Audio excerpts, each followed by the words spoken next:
fait de la prothèse, vous avez des objectifs, et quand on fait de la paro, vous avez aussi des objectifs.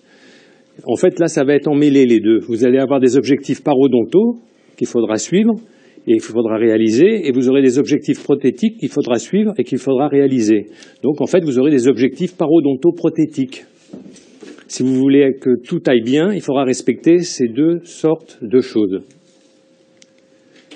Ces objectifs parodonto-prothétiques, en fait, sont toujours les mêmes dans la thérapeutique parodontale. Tout d'abord, vous avez l'élimination des facteurs étiologiques locaux, c'est-à-dire que vous ne pourrez pas prendre un patient dans votre cabinet sans lui avoir enseigné l'hygiène, sans lui avoir fait des détartrages, des surfaçages, des curetages, et si nécessaire de la chirurgie.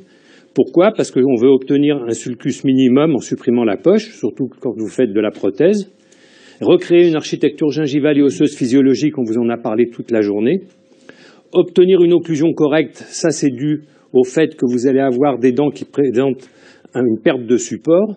Et si vous avez une occlusion traumatique, vous allez créer un traumatisme occlusal secondaire et vous risquez de perdre vos dents. Donc il faudra que l'occlusion soit correcte. Ensuite, comme vous l'a dit Paul pendant toute la journée et Catherine toute la journée, il faut permettre aux patients une hygiène correcte, permettre aux praticiens une maintenance facile. Et maintenant, depuis les années 2000, vous avez un facteur important qui est l'esthétique qu'il faudra respecter. Donc vous voyez que vous avez pas mal de choses à voir et à faire. L'intégration parodontale des prothèses fixées se fait sur un parodonte sain. Donc il faudra traiter la maladie parodontale.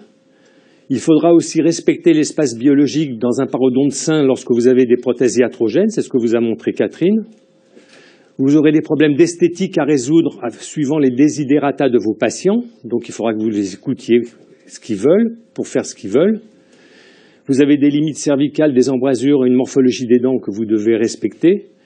Et il faut savoir que le parodonte, aussi bien que les dents, sont tridimensionnels. C'est dans 3 dimensions. C'est pas quelque chose qui est sur une face, comme vous avez sur un écran, mais c'est tridimensionnel. Il faudra le respecter aussi pour avoir un bon résultat.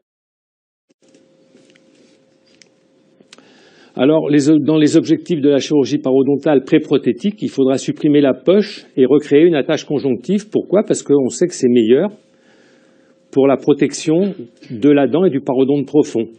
Donc ça, vous avez déjà vu cette bibliographie, c'est Paul Matou qui en a parlé.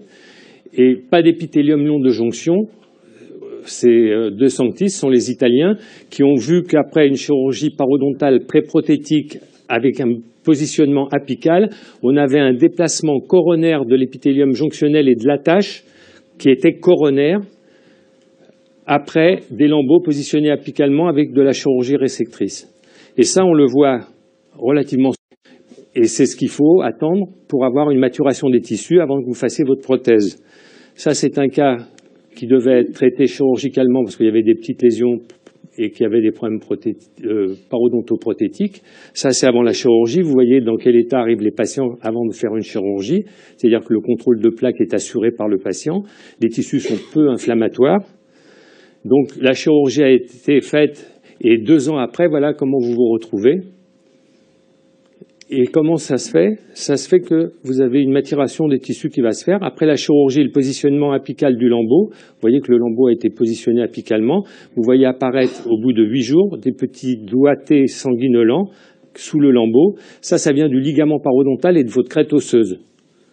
Et si vous attendez un petit peu, vous voyez que ces petits doigts sanguinolents qui étaient là, ça se transforme en tissu.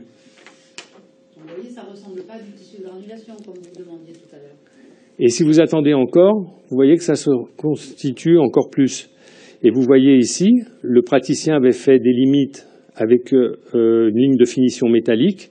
Ça, c'était à peu près 2 mois après le scellement. Et ça, c'est 2 ans ou 3 ans après. Vous voyez que la gencive, elle a continué un peu à croître entre cette position et cette position. Donc il faut attendre, ne vous précipitez pas quand vous allez faire de la prothèse après chirurgie parodontale. Il faut que les tissus aient une certaine maturation pour que vous puissiez faire quelque chose de correct. Mais ça suppose une belle architecture osseuse et une maintenance parfaite aussi. Et une qualité du joint. Qualité des joints, bien sûr.